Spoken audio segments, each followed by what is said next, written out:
they will have a multi-party coalition, and another party, minority party, who is not in the coalition but will most probably vote with the coalition, and then they will all have the majority votes. Is this even legal?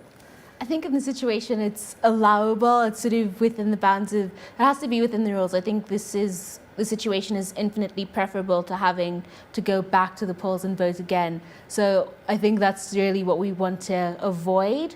But it is a very unique situation in which you have a party that isn't actually going into coalition with the other sort of minority parties. And that, I think that's the strange thing about it, the EFF's position in all of this, that they actually haven't signed in to be in a coalition with anybody. So they haven't signed an agreement, but there is the sort of verbal understanding that they will vote against the ANC. In terms of local governance then now, what does this scenario of no coalition but voting for the opposition and a multi-party coalition mean? The difficulty for governance in this is that you lack a piece of paper that says we are agreeing to govern with you.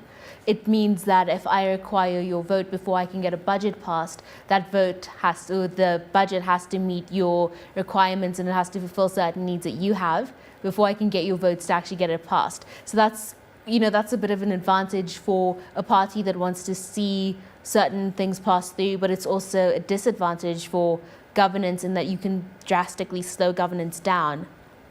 Now, if I understand from the politicians, it is not quite clear yet who will be the mayor of Johannesburg. What do you think is going on, and why do you think are we in this situation? This is, again, we're in the very unique situation of minority governance, and I very much believe the EFF when they say that they value principle over position. So why you see that lack of an agreement to coalition, especially in Johannesburg, is because there's an ideological issue that is coming between them. What that issue might be, we can only speculate as to what that actually is. So I think that it's going to be interesting to see what happens in the city of Johannesburg. It might be the case that we do see a DA member become mayor of Johannesburg, and then the EFF stay true to with smaller parties taking on deputy mayor positions, and then the EFF staying true to just deciding on who they vote for and what they agree with, and them actually having none of the major positions within the city. But it is a very interesting time, and it's difficult to say exactly what will happen because we don't know all the dynamics and we don't know what exactly the issue was that was stopping that sort of coalition agreement from happening in the city of Johannesburg. Apparently during these negotiations, a lot of national issues or demands that relates to national issues were put forward, and then you got some of the politicians like Julius Malema saying they will focus very much on very pragmatic service delivery issues that will come up now during the actual governance of a city like Johannesburg.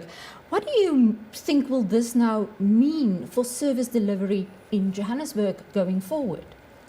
Hopefully, if we get to a stage where you have your agreements in place with very little sort of fighting, then service delivery should actually get on the ground and we'll start to see what a smaller sort of coalition, DA-led coalition might do, or if it's the ANC that probably want to carry on as usual.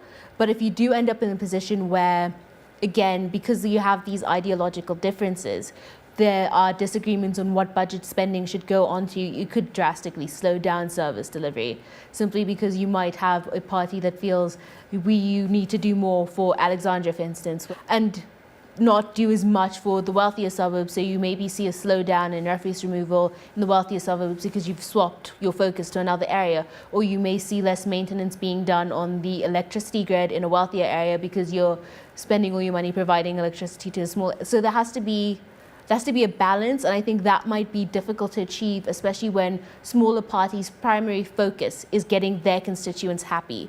So if you have the popular mandate, then you know, okay, the entire city wants us to govern, we need to make everybody happy, and you can almost rationalize, okay, this is going to take time across the board. So it's a difficult balancing act, and hopefully everybody takes the pragmatic approach to it as they said that they would, and we don't see local government getting hamstrung and slowed down too much.